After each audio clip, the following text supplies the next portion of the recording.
আমি আশা রাখব আমাদের এই Saidpur high school and college মাঠের এই ঐতিহ্যবাহী মেলাটা আজকে অনেক দিন পরে এই মাঠে উপস্থিত থাকতে পেরে বা এই মেলার সাথে সম্পৃক্ত আবার হতে পেরে মানে আমার খুবই আনন্দ লাগতেছে, ভালো লাগতেছে।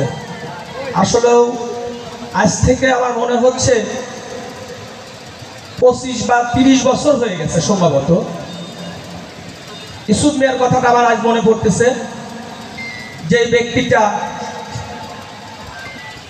সেই সময় সামনে একটা কাঁঠাল গাছ ছিল, 2-3টে তাঁবু টানায়া, এই আমিনপুর তখন ফাঁড়ি ছিল, থানাও হয় নাই, সেই থানার ফাঁড়ি থেকে 2 গাড়ি প্রশাসনের লোককে নিয়ে এসে ওই ব্যক্তিটা প্রথম এখানে ছোট্ট পরিসরে বলায় যে দোকানপাট তেমন কিছুই ছিল না, এমনি জাস্ট কিছু গান বাজনার আয়োজন হয়েছিল। সেই থেকে আমাদের এই Saidpur high school and college মাঠের মেলা শুরু হয়।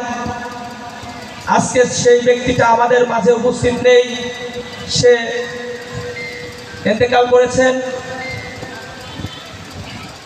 আজকে আমাদের সেই ধারাবাহিকতা আমরা সঠিকভাবে যাতে পরিচালনা করতে পারি, বিগত মাঝখানে এখানে অনেক কিছু বিশৃঙ্খল পরিবেশ তৈরি হয়েছিল, যেখানে স্টেজে মাদক খেয়েও নাচ গান হয়েছে।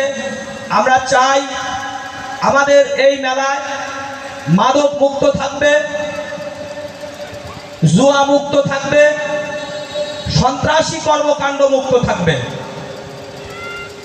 যেখানে মাদকের প্রচলন থাকে সেখানেই বিশৃঙ্খলতার সৃষ্টি হয়।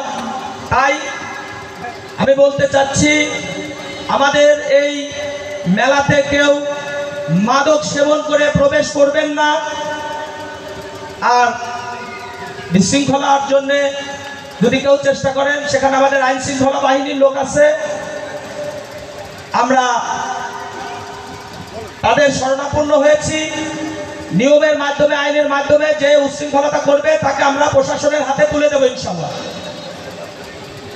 তাই আমাদের এই 3 দিন ব্যাপী বৈশাখী মেলার অনুষ্ঠানে সর্ব এলাকার লোকের সহযোগিতা কামনা করছি।